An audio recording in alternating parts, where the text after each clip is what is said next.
Today's guest is one of my favourite artists of the moment. His work questions our obsession with celebrity, image and beauty. We all know those sayings, we shouldn't judge a book by its cover and beauty is only skin deep. But this artist actually shows us what it's like under the surface, using X-rays. In a moment we'll meet Nick Veazey, but first let's take a look at some of his incredible pictures.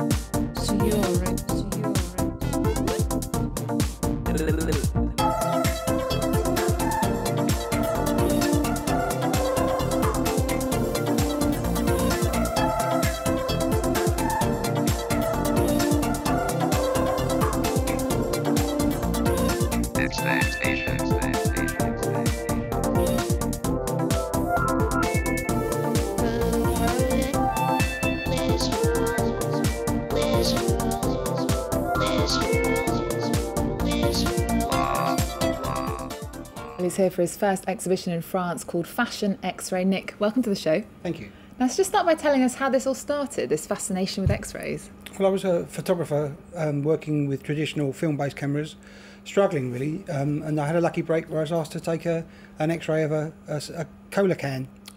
It was in the days when you had a ring pull when you used to throw the ring pull away, and it was a sales promotion with a lucky number, a lucky letter, just like Willy Wonka's magic ticket. And I had to X-ray this can of cola to say, is this the one with the magic number? It revealed the sort of inner workings of the cola can. But it was one of those life-changing experiences for me. I knew then that I didn't want to do anything else with the rest of my life. Wow, it's not an advert to drink Coke, everybody. Now, you've X-rayed thousands of objects, all kinds of things. How do you decide what to X-ray?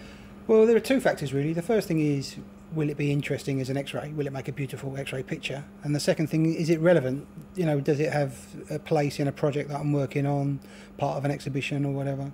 I can get taken away on tangents and do different things at different times. I should really be more organised.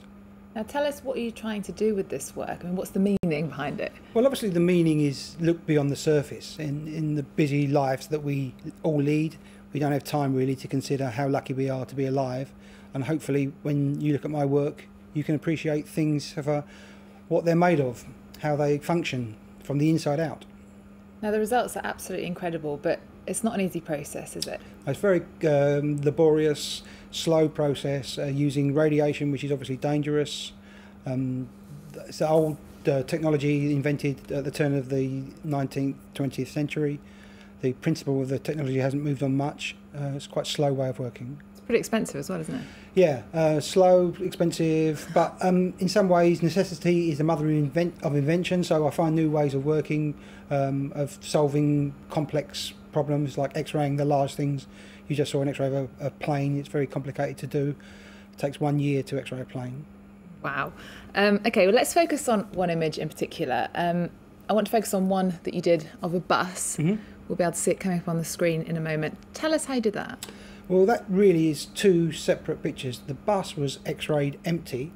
The reason I didn't have the people inside the bus is that if I expose you to radiation, obviously that stays with you for life. So I find a way when I'm X-raying people not to use living people, but I use dead people. So the bus was X-rayed empty with a cargo scanner, and then I've X-rayed a dead person, a skeleton, in my own X-ray studio, and then I put the two together on the computer. The people on the bus is all actually one person. Oh, wow. For a child, I've reduced the size of the skeleton to make it look like a child, and for an adult standing up at the door, a different position of the same skeleton. But because that person's dead, they don't complain about being re-X-rayed time and time and time again, whereas I'm sure you would if I X-rayed you. Yeah. Now, the fact that you're using X-rays is also pretty relevant to today's society, isn't it? And the fact that we're quite obsessed by surveillance. Yeah, you know, every time you take a flight, your baggage gets X-rayed, your personal belongings get X-rayed as you check in. It's going to become more and more prevalent. There's this current furore about body scanning X-ray so that they can actually see your genitals and stuff as you go through the scanning, and so what's in your pockets and things. Personally, I think that's an invasion of civil liberties. But yeah, you know, X-ray is everywhere around us. Now, if money, if size, if sort of time and danger were no object and you could X-ray anything, what would you X-ray? I'd love to X-ray an Apollo that's been to the moon and back. Part of my growing up was looking at the guys walking on the moon, and you see these the capsules that come back from the trips. I'd love to X-ray those to show how much technology is crammed in those. Now tell us just quickly about this exhibition in Paris that's focusing on fashion. Well, Paris is the centre of fashion, so I've X-rayed the clothing. No particular brand, just some classic styles of clothing. And what's really interesting is that once you strip away the accoutrement of fashion, the beautiful model, the glamorous location, and just look at the garments on their own, you start to think about how clothing translates the personality. When you're going for a job interview, you wear something smart. When you're going out to look sexy, you wear something revealing. You know, when you're going to see your parents, you wear something normal. And the interesting thing about X-rays as well, they show how the garments are made, the structure of and the love and attention that goes into the design and manufacture of them.